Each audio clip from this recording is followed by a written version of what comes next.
Peace and love, my friends. Peace and love. I'm going to turn the sound back up. A car just went by. We've got some black cat chickadees outside today.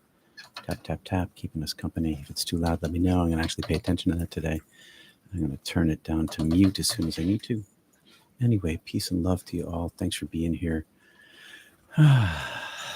Seeing the unseen world. Hey, Wanda. Seeing the unseen world.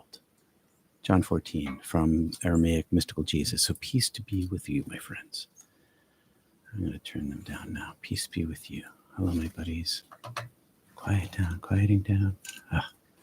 To hear them outside my door every day brings this joy to my heart. Anyway, during my first near-death experience, NDE, I expanded into oneness, absorbed into unity, and was overcome by infinite, unconditional love. This is my way of saying hi to folks who might not have been here before. I'm ex-Reverend Peter Panagore, a knower, not a believer, a Yale Divinity School trained mysticism and biblical scholar, and an experiencer of other mystical and Kundalini awakenings, which is the reason why we're all gathered here, because you've had these kinds of experiences too. This is the place for that, to have these discussions, to have these explorations. And I'm just returning from a fruitful trip in LA, Los Angeles, for those of you who don't know, where our movie, Heaven is Beautiful, is progressing quickly and wonderfully. More details will follow during today's Mystic Tea Salon on Zoom, and you'll find the link for that in the description below. Welcome to Not Church, and thanks for joining me live and by recording. Not Church, it's an oasis, a refuge for mystical, spiritual, and near-death and near-death-like experiencers to explore spirituality from the ancient texts as it relates to our own and our collective experience. And if you're new here, let me know what led you here. That'd be nice to know. And if you have a comment on anything that I say, please say so. Hey, Sean. Hi, Candyman down in Hola in Costa Rica. Our community plans to meet. We are a community. Our community plans to meet at the International Association for Near-Death Studies Conference in Chicago over Labor Day weekend in 2025. So mark your calendars now. We're all going to be there. I'm going to be there. I don't know if I'm going to speak or not yet. I don't even know what the subject is yet, but I plan to be there. Hi, Peggy from Austin, and Peggy from Connecticut, and Janet out there in Chicagoland. Anyway, today we're discussing John 14, and here are the subjects. And they all come to one place. The plurality of heavens. We know this from NDEs. The interior journey, infinite indwelling, and this is the tricky one for those believing Christians, the way, the truth, and the life, practical integration, and universal spirituality through the lens of near-death experience. And Jesus, he speaks like, he sounds like a person who had a near-death experience. That's what he sounds like to me after I had my experience, my first NDE. And we're going to be touching into this subject today, and it's from the Gospel of Thomas 14, where Thomas asks Yeshua, the other name, the Aramaic name for Jesus, and this is essentially what Thomas asks. He says, you say, he's talking to Jesus, you say we have the way in our hand. You say we already grasp it, but how will we know this way? You say there are many ways, many stations, and many places. After you're gone, how will we know the way? This is the all-important question for today and for my life, and probably yours too, but it was definitely my question when I came back from my first NDE. I had this expansive state, and now what's the way back into this? How do I find this again? How do I live inside of it? How do we see the unseen world? So I like to begin by taking a breath. If you take a couple of breaths with me, hey, Tim. My feet are flat on the floor, just to kind of calm me in, bring me into the space here. Connect me to interiorly, connect us exteriorly. Just a few breaths together.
Somehow,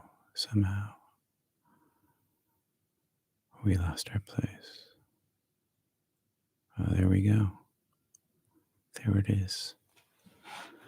So at the end of today's talk, I hope to tell a little story. And if I don't tell it here, because I run out of time, I hope to tell a little story about how today's subject interacted in a kind of a minor miracle on my flight home from LA. Actually, two separate flights and two separate miracles, but one at the time. We'll see if we have the time for it. So, seeing the unseen world, plurality of heavens, first subject. Near death experiences often reveal a plurality of heavens. Each has a unique realm for every individual, and yet we're all connected through the primal light and love. And if you've ever followed NDEs, everybody's got a different story to tell, but there's this overpowering interconnectedness of light and love. So there's all these different heavens that we all go to. And as Jesus said, and this is ignoring the patriarchy, as Jesus said, my mother's house has many rooms. This indicates that the afterlife contains varied states of consciousness, or heavens, realms, consciousness, while also being unified in the one love, the many and the one. We've talked about this before. This is how they're entangled together. And in my many experiences, I've traveled through levels of heavens, each one ever closer to the union I experienced in heaven and during that Kundalini awakening. A shedding and a shedding and a shedding and a rising closer and closer to the eminence of the divine love, the illumination itself, the infinite. Yeshua's teaching on many rooms has profound meaning for the afterlife, for our afterlives, and for our spiritual journeys.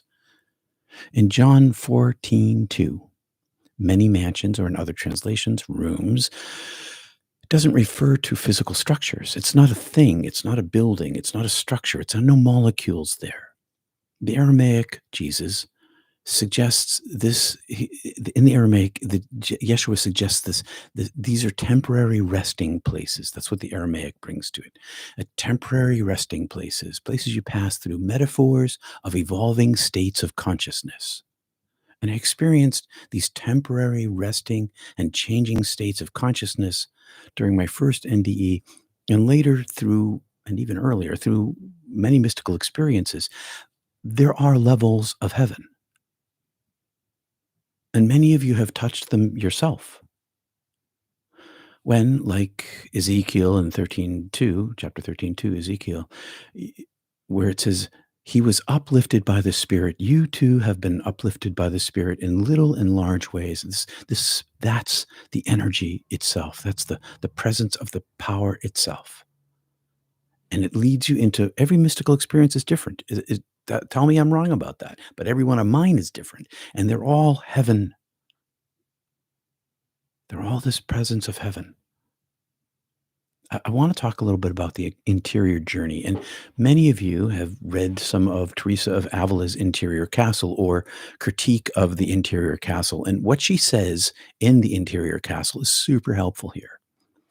Teresa of Avila describes the soul's journey toward divine union through what's my number seven? That's number seven. Through 7 mansions, each representing a deeper intimacy with God. And similarly, Kabbalistic and Sufi traditions also speak of ascending through 7 heavens or spiritual stages. The Zohar, for instance, describes the 7th heavenly hall, which is what Teresa was talking about, as formless and enshrouded in mystery. And I glimpsed its edge during my first NDE, and later encountered the infinite impenetrable darkness in the Kundalini awakening, which totally eliminated all of my barriers. In this state of union, the 7th heaven, this 7th interior castle. Zohar, the Sufis, even you can find it in Hinduism too. This darkness from which all light emerges, this unity space where there is no more self, aligns with the mystical descriptions of the divine. For Teresa, the seventh mansion was this consumption. She was consumed by divine love, infinite, unconditional consumption by divine love, where the soul and God are indistinguishable, where soul understands the bliss of blessing and favor, the constant presence and the forgetfulness of self, wanting only to be and do the will of the ineffable in ecstasy, wanting only to love and serve. In Hinduism, we find the seven upper realms or worlds corresponding to levels of spiritual attainment. We also, of course, have the seven physical chakras, the seven chakras in the physical body, which are also like rooms, and they all connect. These rooms or states of consciousness reflect moments of clarity, growth, and connection to the divine. When we enter into each one of these rooms, we have these moments of growth. We have this understanding and clarity. When the presence and the energy is with us, we feel it and we feel this connection. And these presences, these rooms, access to these rooms, it's accelerated by the challenges in our lives and the choices that we make, and by our contemplative practices, our interior journeys of non-attachment. And they remind us that spirituality is a journey of constant transformation. It is an evolution of yourself. One thing to the next, one room to the next, one heaven to the next. In one of my mystical experiences, I went through these levels of heaven, and in each one of these levels of heaven, I felt that I had reached the penultimate, infinite divine itself, only to discover at the next level there was more of it, level after level, growth after growth. So let's talk about the infinite dwelling, and the infinite indwelling. As Yeshua taught, particularly in the Aramaic, the divine's house, and also in Thomas, of course, and even in the Gospel of John, and from the Greek, but mostly in these other places that I mentioned, the divine house is everywhere, encompassing all states of being. It is the unity itself, the oneness itself. Within this infinite dwelling, the divine is within us, because we are also in this infinite dwelling.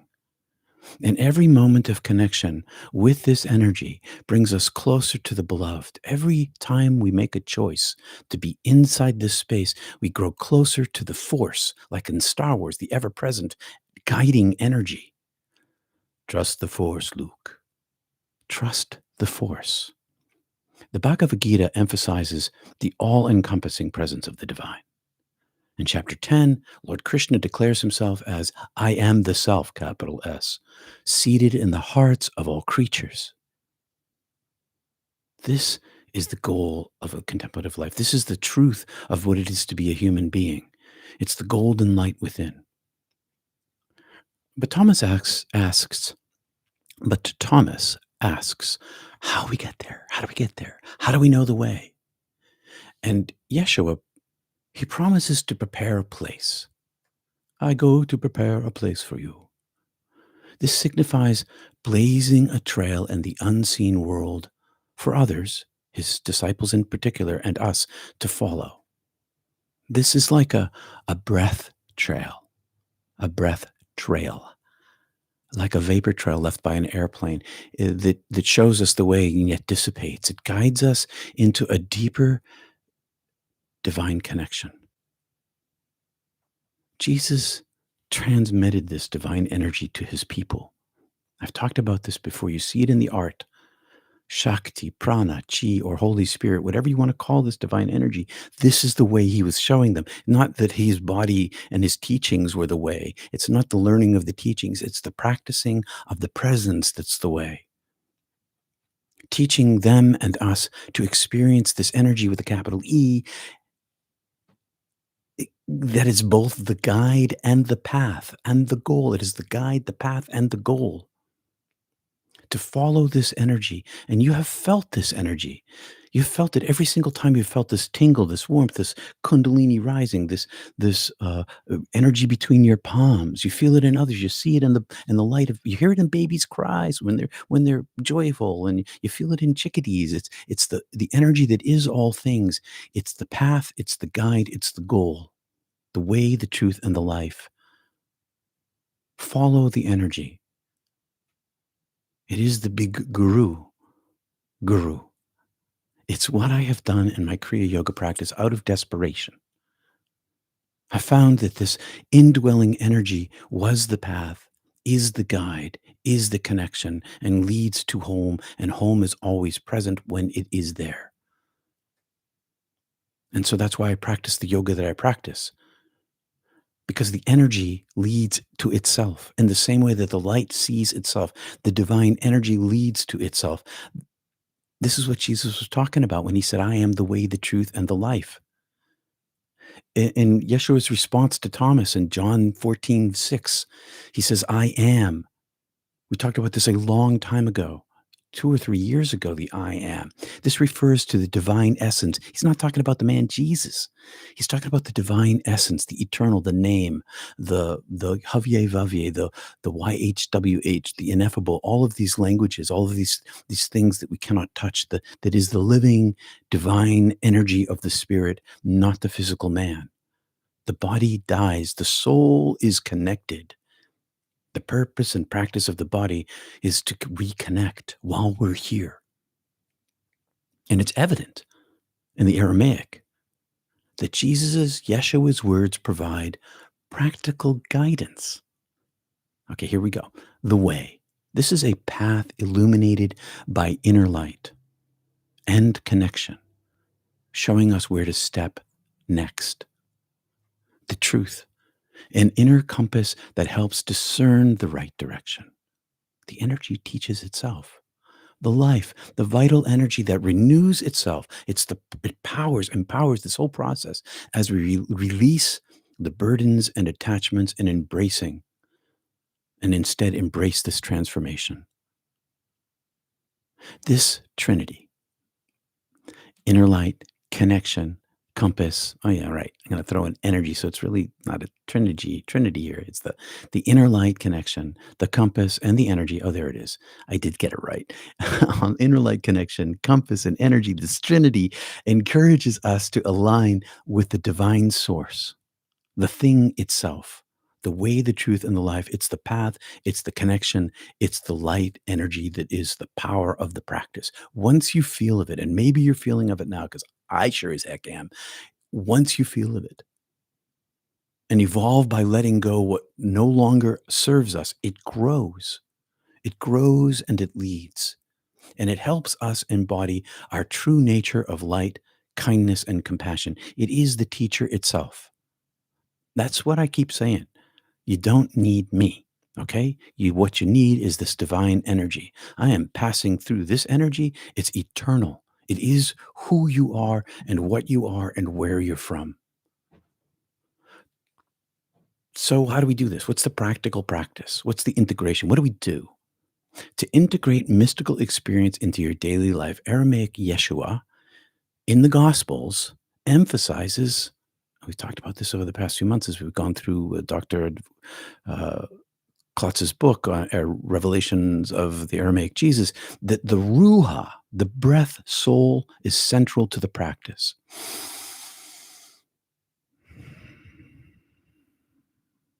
It's how we cultivate this connection. Breathe with awareness. Feel the connection between your personal self and the greater self.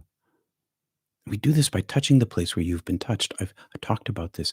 Whatever mystical experience you had, if you practice a remembrance, a recollection of the feeling that you had when it touched you and where it was in your body, and just breathe into that connection, it will grow. And we discern the next step. We use it to discern the next step. At every choice that we make, particularly in life's crossroads, notice which direction resonates with your heart. And that's what I want to talk about a little bit later if I have time. Think and act from that resonance, whether in large or small decisions. This thing happened at the airport with this old guy, this old veteran. And embrace transformation. Release unnecessary baggage. All the things that attach us to ourselves and all the choices that we make. And instead, let the new life energy flow in you, through you, with you. By choosing the jewel of the heart in every moment that we can, we move from reaction to response, and we make ourselves available to be used by the miraculous energy that is all things in circumstances in our lives. I didn't manifest what happened at the airport. I opened myself and it happened of its own. And this isn't about perfection. I'm not trying to be a perfect person. And you shouldn't either, because we all make mistakes with this. But it is about consistently trying to choose the connection, capital C, and the peace, capital P, amidst life's trials and tribulations, and especially in our challenges. Over time, this practice deepens our stability and alignment with the divine. And what this means is the more we're aligned with the divine in our interior journey, the more heaven is here with us. And that is grace beyond compare. This is universal spirituality. Yeshua's teaching, it transcends religion. It's really got very little to do with Christianity, with the exception of the mystics. This universal spirituality, it's an invitation to journey from the personal, from the self-identity, from the egoic self to the universal with a capital U. And it creates this continuum of consciousness that connects us to the divine source around us and above us and through us, and continues on into the afterlife. Because the soul is the source of all you are. So much greater than our physical body is the soul itself. And it continues to raise in consciousness, even after death. Should you continue, should I continue to choose the spirit itself, the way, the truth, and the life. This journey transforms not only our lives, but also the lives around us. And that's what was going on at the airport. For some, this connection may come through spiritual figures. You might make a connection with Jesus, Yeshua, saints, guides, beings of light. Yeah, an intermediary of some kind, but they're still made of light. And for others, it may arise directly through meditation or prayer. It may arise through an experience of the light itself in some NDE or NDE-like experience or other kind of mystical experience, or the feeling of the divine energy just in your palms or your belly and your chakras. What matters is the heart's willingness to seek, love, and align with Source. That is the purpose. Seek, love, and align with Source. Because we're just passerbys here, passing through. Yeshua's message integrates the personal and the universal, the seen and the unseen. When one lives inside the harmonious whole, then the bubble of heaven impacts those around you. And I am going to run out of time, and I will talk about what happened with this veteran at Mystic Tea Salon. It's all about being fully present in this world while remaining rooted in the eternal. By following the breath and light trail, we discover the many rooms, the many mansions, those evolving states of peace and connection that are already within us. Here now, all we need to do is access them. Thank you for being here. Thanks for your support, which makes this our mystical community possible. You can visit peterpanagore.love for updates and to support the work of our community. Stay tuned for exciting movie news and stories of minor miracles embodying those teachings that we just talked about at the top of the hour at Mystic Tea Salon. And I've only got a few minutes here, and I'm going to take a look at the chat. No evolution in this matrix, big gas. I don't know, man. I've evolved. Maybe the matrix doesn't, but I'll be dancing in the stars when I awaken the world to the nightmare they're living in. All eyes are open. The world is awakening for sure. Let the future glow in the dark. I hope so. It's been quite an internal change this past couple of years, nothing like I expected. It was far richer than I ever imagined because all of you, I am blessed in ways not dreamt or imagined. In the presence of community, the presence of the light is stronger. That's the way it works, Ken, and you're right. Me too. Hey, Tim, good to see you. Long time no see. Just listened to your talk on holiday grief. Very helpful. Oh, cool. Thank you. I did have a talk on holiday grief. Hey, Susan, love this so much. Headed to work. I hope you have a good day, Susan. Looking forward to listening tonight. Hey, Primary Feathers. What did I miss? Dun, dun, dun.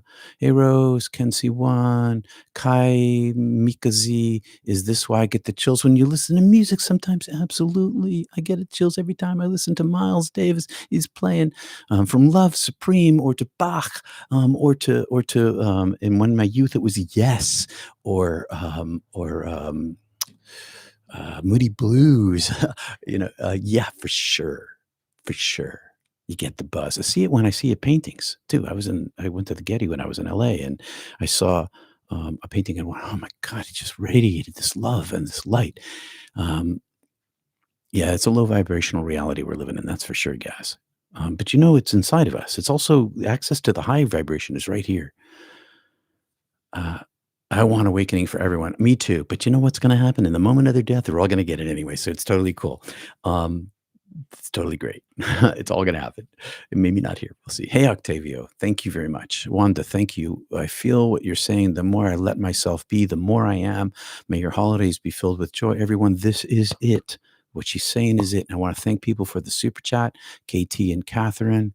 Appreciate that very much. I'll see you at the top of the hour, which is only in a couple of minutes here. Well, there's thanks. Leave nothing to chance. I'm out here doing my job, and I'm sure you're doing yours, guys. Bringing the light into the world in the ways that I can, and I'm sure you're doing the same thing. Peace and love, everybody. Thanks for liking and subscribing. It makes a difference to the algorithm. We are a niche community of mystics and near-death-like experiencers and spiritually transformed people, Kundalini awakened. We are a niche community. Peace and love to you all. See you in a couple minutes at the top of the hour at Mystic Tea Salon. Let's continue the conversation. Missed me last week. I was in LA. Have a happy holiday. Thanks, Big Gas. You too. Peace and love, everybody. See you soon.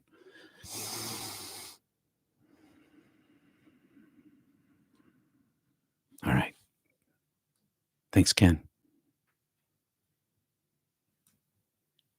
You are all my teachers, Ken says, and it's totally true.